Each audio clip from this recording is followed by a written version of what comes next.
What up? Welcome to Cool Kid TCG. Here we have a matchup of Purple Luffy versus Red Sanji going against my really good friend, the Latin Houdini. He's a menace on Sanji, so we have to be careful. Red is aggression, Sanji is aggression, lots of rush, and that kind of could get out from underneath us.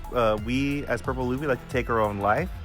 So if they're hitting our life really fast, really hard, it makes it hard for us to, it puts us in vulnerable spots where we either can't do our design plays because we can't ramp, or we get overzealous and we ramp too hard. So we're going to start off. We lost the dice roll. We're going second. I'm thinking whether I want to play the Nico Robin blocker or the Law Searcher, because I could play one or the other. We're decided to go with the blocker. Let's play it safe. With the amount of rush he has in his deck, let's get a blocker out there. He swings 5 to life. We give him the 1k, and he's going to swing, establish the Zoro and swing 5 life. Now, this is an interesting play because that Zoro doesn't get the extra buff because he doesn't have an extra Dawn. So we give him the 1k Nico Robin blocker, and we still get to keep the blocker standing.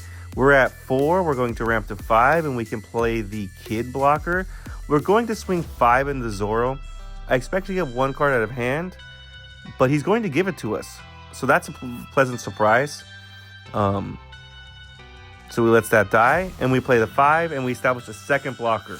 So we have 2 blockers to kind of combat the aggression. Sanji's ability is it can give any character without an on-play effect rush once per turn. I believe maybe up to 8 Dawn. I don't think it can give a 9 or a 10 Dawn. He swings 5 to life, and I'm looking at his Dawn. He has 5. He can't Pell, because I'm thinking, like, how could I get screwed over this turn? So I'm going to block the 5k swing with a 6k blocker, and then whatever he plays here, I can block with a Nico Robin blocker. He plays a vanilla 5/7, so a strong body, gives it rush, and we give him the Nico Robin blocker. That's a body that I'm not going to be able to do anything with for a while because I'm going to Luffy Taro here.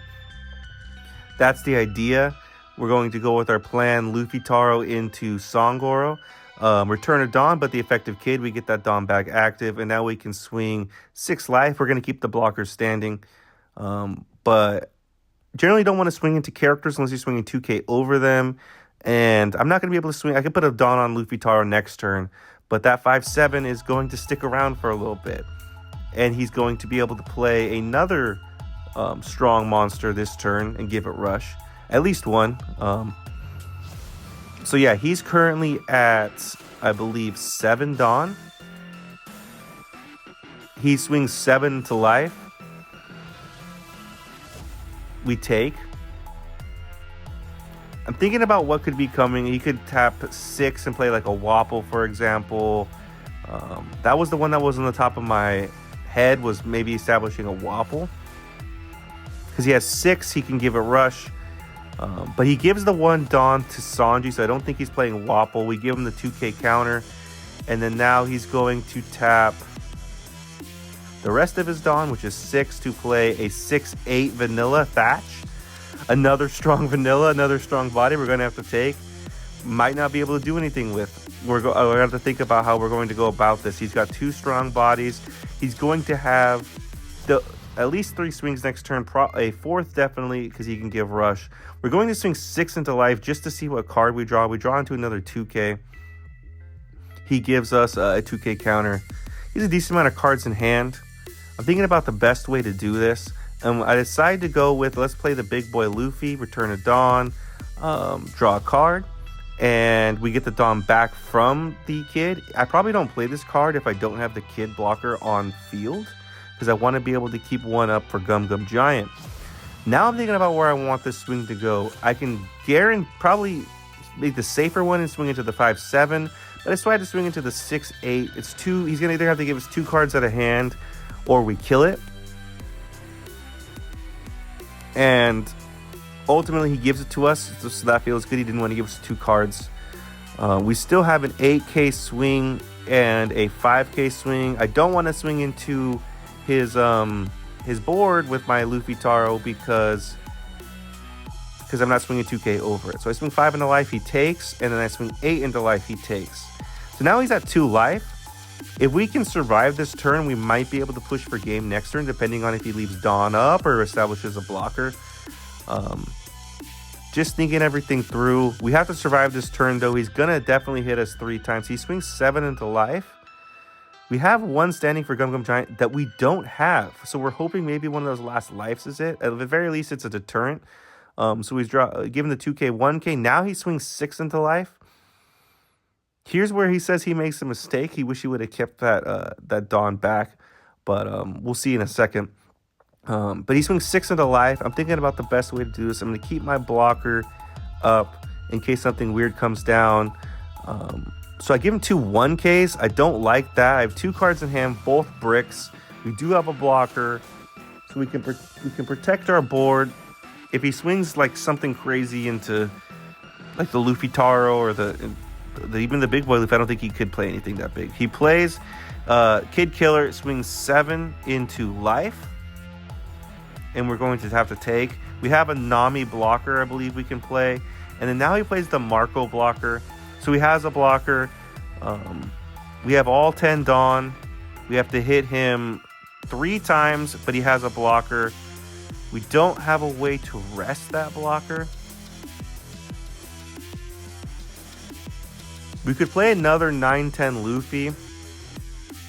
But at this point, let's just swing the 6. Let's draw a card and see what happens. We get another Luffy Taro. Not ideal. We don't have a ton of counter. He takes that. We're going to swing 8 into life. He gives us the blocker. And then now I'm thinking he's got a decent amount of cards in hand. We swing 10 into life. And he takes. And at this point now we can swing 15 for life or 16 for life if we put it on the kid.